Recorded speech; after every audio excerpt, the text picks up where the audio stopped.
I grew up in a pale blue house on Lakeview Hill in Portland, Oregon, a place that always felt solid and steady, like it had been waiting for generations of my family to walk through its doors. When my parents passed away, that house changed. It became too quiet, almost heavy with silence, as if the walls themselves were waiting for me to decide what to do with the life they left behind. Everything my parents owned came directly to me, their only child. That included the Lakeview Hill house, their savings accounts, and an investment property in Boston that was worth close to $800,000. At 32, I suddenly had more responsibility than I ever imagined. But at the same time, I had a husband who reacted to their deaths in a way I never expected. Michael, my husband of 6 years, had always been confident, almost too confident about money. He earned a good salary as a financial advisor in a firm downtown. He wore tailored suits, drove a silver car, he polished every weekend, and loved to talk about futures and profits. Still, I always sensed he spent faster than he earned. He liked the image more than the substance. But I never thought it would become a weapon he used against me. The day after we buried my parents, we sat on the velvet couch in my childhood living room. The sun was setting behind the hill, painting the walls a warm gold that usually comforted me. I was crying from exhaustion and grief. He held my hands at first, whispering that he was there for me. Then his voice shifted. It went from soft to firm, and then to something that didn't even sound like Michael anymore. "You know I should be the one who manages whatever they left," he said, his fingers tightening. "I'm your husband. It's only right I take care of this."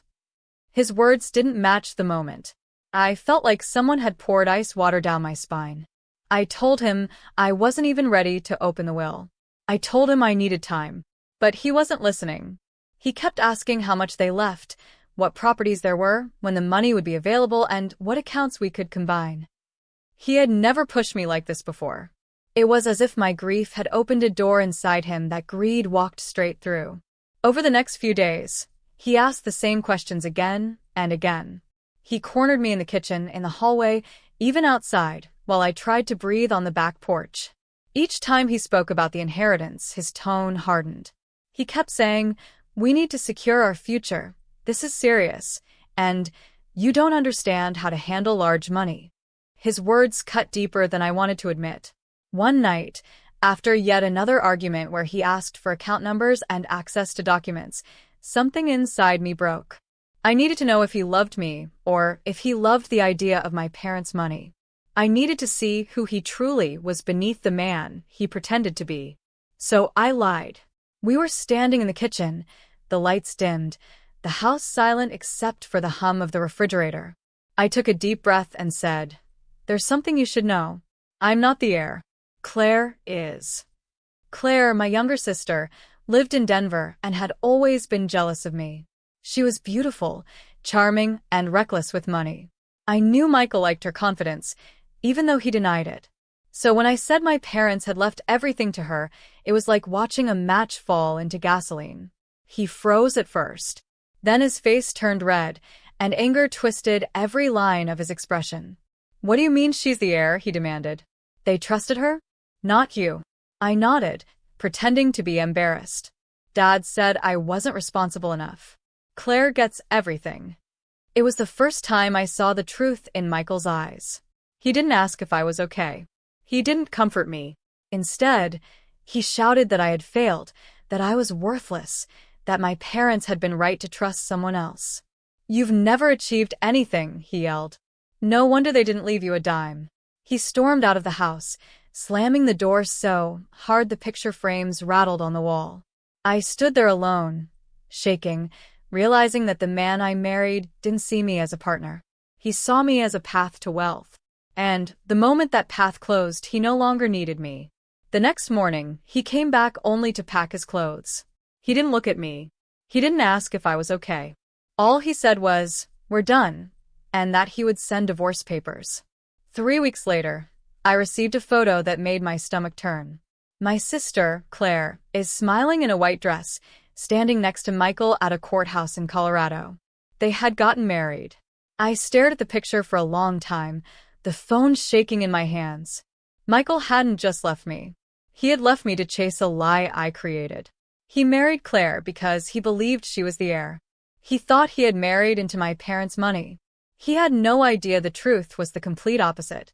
I stood in the quiet of my Lakeview Hill house with the real will in my hands, and for the first time since my parents died, I felt something other than grief. I felt power. I did not attend their wedding.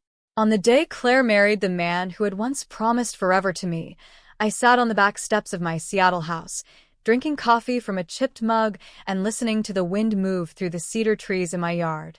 My house sat just outside the city center, a quiet two-story place I bought with my own savings after the divorce papers came through. It wasn't fancy, but it was mine. It had hardwood floors that creaked when I walked, a soft gray couch I found in a small boutique in downtown Seattle, and a backyard where I could finally breathe without hearing Michael's voice press against every corner. Claire sent me a photo that morning. She was wearing a champagne-colored dress. She said she bought in Europe for nearly $3,000.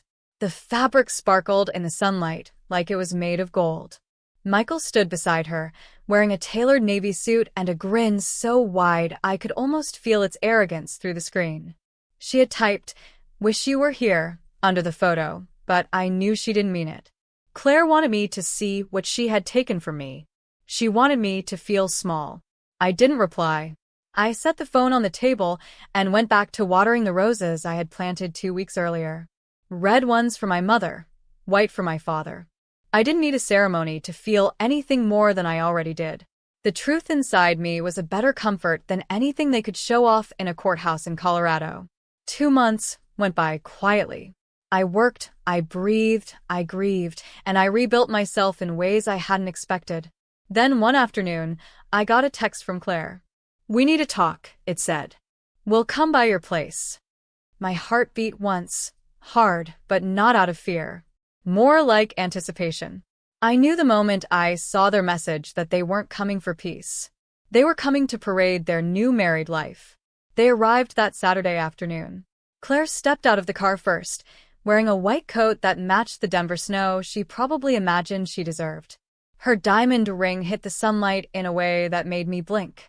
It was huge, far bigger than the ring Michael ever gave me. I wondered if he had bought it for her, or if my sister had bought it for herself to make sure she outshone the ghost of me.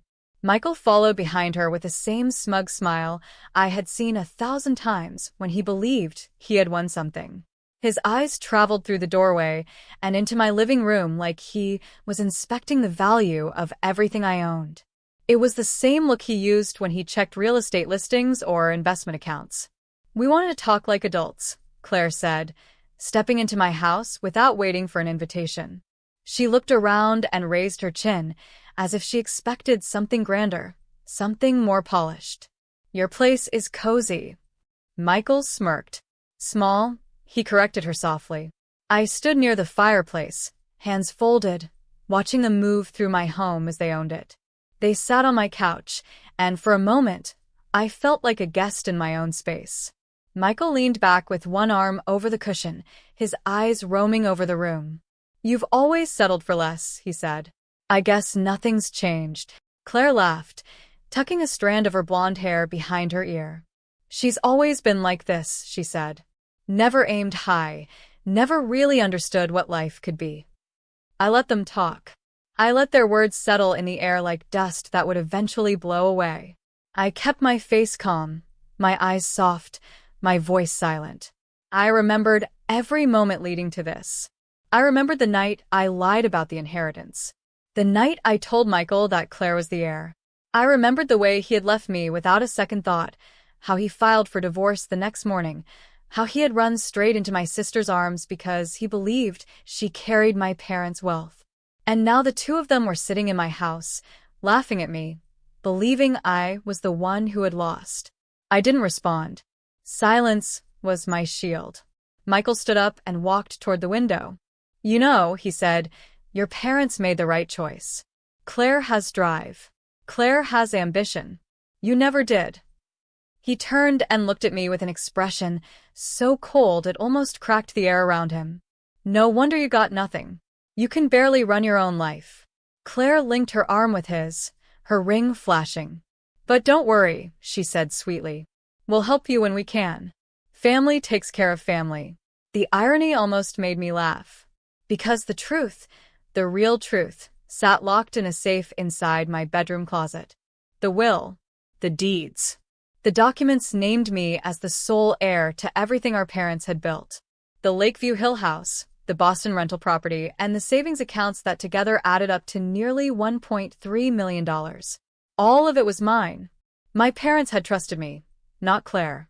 They had believed in me, not her.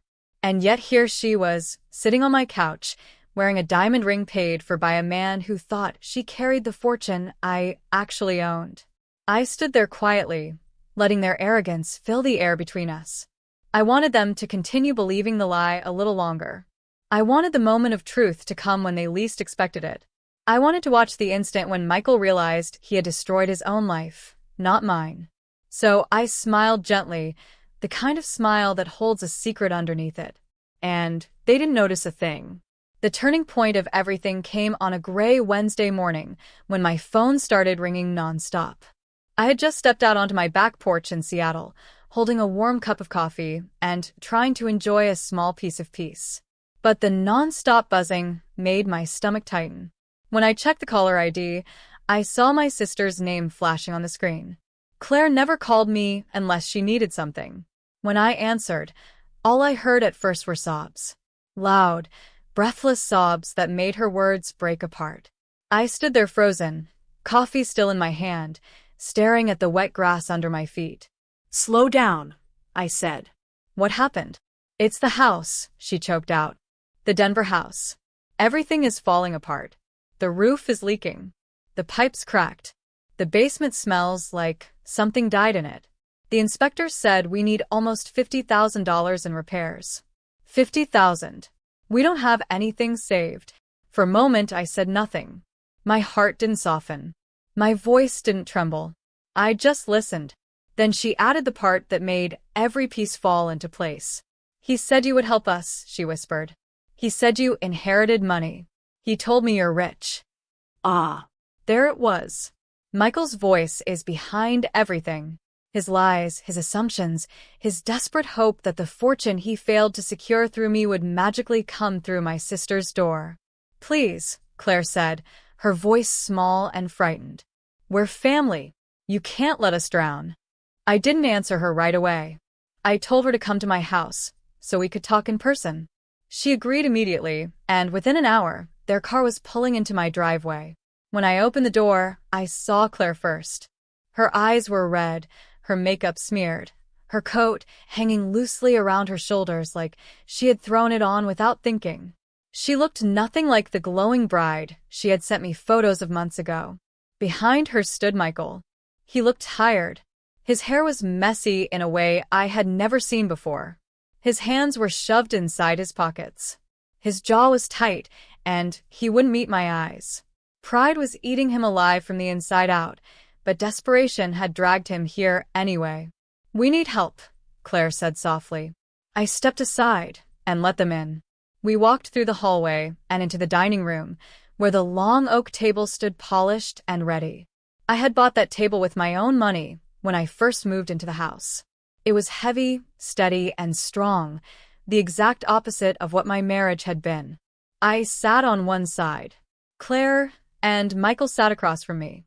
Sunlight poured through the large window behind me, warming my back. It felt like strength settling on my skin. Claire began talking again, explaining the repairs, the inspector, the costs, the panic. Michael stayed silent, jaw flexing every few seconds like he had something to say, but refused to speak first. I listened patiently, hands folded, my face calm. I let their fears spill across the table between us. When they finally ran out of words, I stood up and walked to the hallway closet. I opened a locked drawer and took out 3 thick envelopes. Then I returned to the table and placed them one by one in front of him.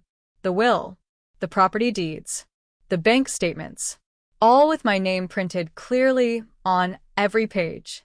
Claire frowned and reached for the will first. Her eyes moved quickly, scanning line after line.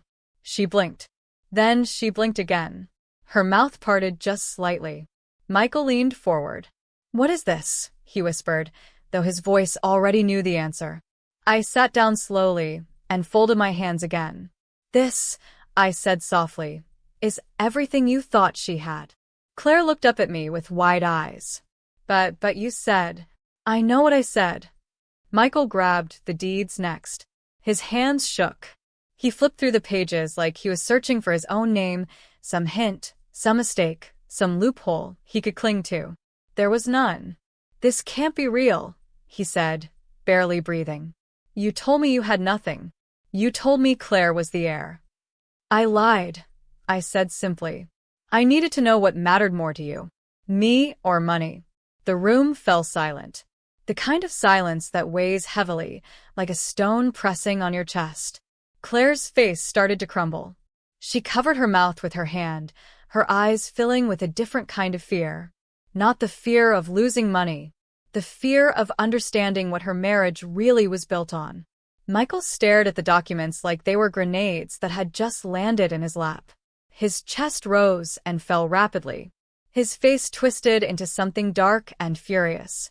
He slammed his fist on the table so hard the wooden surface shook. "You tricked me," he shouted.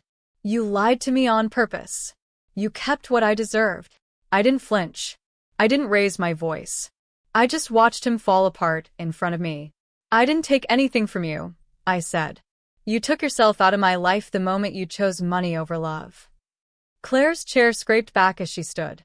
She looked at Michael like she was seeing a stranger, not a husband. Her voice trembled. "You married me because you thought I was rich," she whispered. "You never loved me, did you?" Michael didn't answer. He couldn't. His silence was loud enough to fill the entire room. And in that moment, the truth finally settled over all of us. He hadn't just ruined his life. He had ruined hers, too. After the day the truth came out in my dining room, nothing in their lives returned to normal. It was as if the moment they saw the truth printed on those papers, the universe snapped into place and began correcting every mistake Michael had ever tried to force upon it. The ripple of that single revelation spread into everything they had built together. Their marriage, their house, their finances, even the way they looked at each other. All of it began to crack. Michael tried to pretend he still had control. 2 days after our confrontation, I received legal papers from his attorney. He was trying to sue me for part of the inheritance. His claim was laughable. He said I had misled him, that I had hidden marital assets, as if the money my parents had saved their entire lives belonged to him by default. I didn't even feel anger when I read the complaint. I felt tired, exhausted even. I let my attorney handle it. When the case reached court, it took the judge less than 10 minutes to throw it out. She read the will. She read the dates. She read the property documents. Then she looked at Michael with eyes so sharp that it made him shrink in his seat.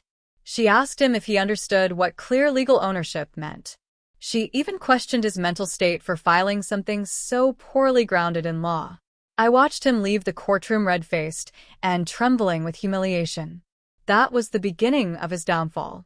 A few weeks later, Claire called me, not crying this time, but sounding empty, hollow, like someone who had finally stopped lying to herself.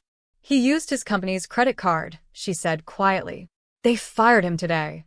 I didn't ask what he bought. I didn't need to know. Michael had always believed other people's money existed to fix the holes in his own life. He thought charm and confidence would protect him forever. But when his bosses discovered almost $6,000 of personal charges, hotel stays, expensive meals, electronics, they cut him loose without hesitation. And Michael, being Michael, he blamed everyone except himself. He blamed me for triggering the stress. He blamed Claire for not supporting him. He even blamed his boss for undervaluing talent. Responsibility was something he had never learned to carry. Their Denver house, the one they had bought in a rush to prove their happy marriage, was the next thing to collapse. The repairs kept piling up. Roof leaks. Mold in the basement. Pipes are bursting behind the kitchen wall.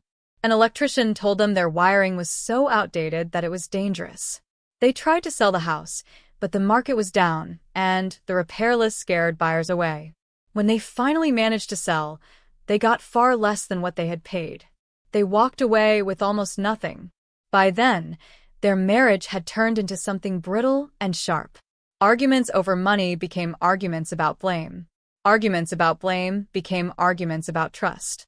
And arguments about trust eventually erupted into something they could no longer patch over with apologies. 3 months after the truth came out, Claire left him. She moved to a small apartment in Ohio, a place she could afford on her own salary. She sent me one last message, a long confession filled with guilt and regret. She admitted she had made the biggest mistake of her life, marrying him, and the second biggest mistake, believing his promises. I didn't hate her, but forgiveness didn't mean inviting her back into my life. Some wounds heal better when distance replaces closeness. I wished her well, but I didn't open the door for her again. As for Michael, he drifted from city to city like a man searching for a new identity. He moved to New York for a while, trying to get work in another financial firm, but every company that attempted to verify his employment discovered the truth about his firing. Then he tried Washington, D.C. and then Miami, taking whatever short-term jobs he could find. He stayed in rentals he could barely afford, rooms where the wallpaper peeled and the ceilings were stained with old leaks. He never stayed long enough to build anything stable, and he never stopped blaming me. He told anyone who would listen that I had ruined his life, that I had tricked him for sport, that I had destroyed everything he deserved. But the truth was simpler. He ruined his life the day he divorced me for a lie he wanted to believe. He ruined it the moment he chose greed over love. He ruined it by thinking he could outrun the truth. While their lives crumbled, mine slowly rebuilt itself into something strong, quiet, and beautiful. My Seattle home became more than just a roof over my head. It became a symbol of the life I chose to create after losing my parents and my marriage. The backyard grew fuller with roses, red ones for my mother, white ones for my father, pink ones for the version of myself that had finally found peace. I kept the Portland house on Lakeview Hill as a memory. Sometimes I drove there on weekends, walked through the empty rooms, and allowed myself to feel both loss and gratitude. Eventually, I sold the Boston property for a little over $1 million. I used part of that money to launch an interior design business, something I had dreamed of doing for years. It grew quickly. People liked my work, my vision, my calm approach. For the first time in my life, I wasn't living under someone else's shadow.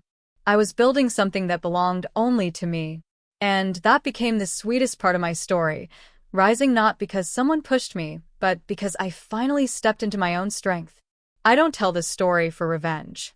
I tell it because I learned something that changed me forever.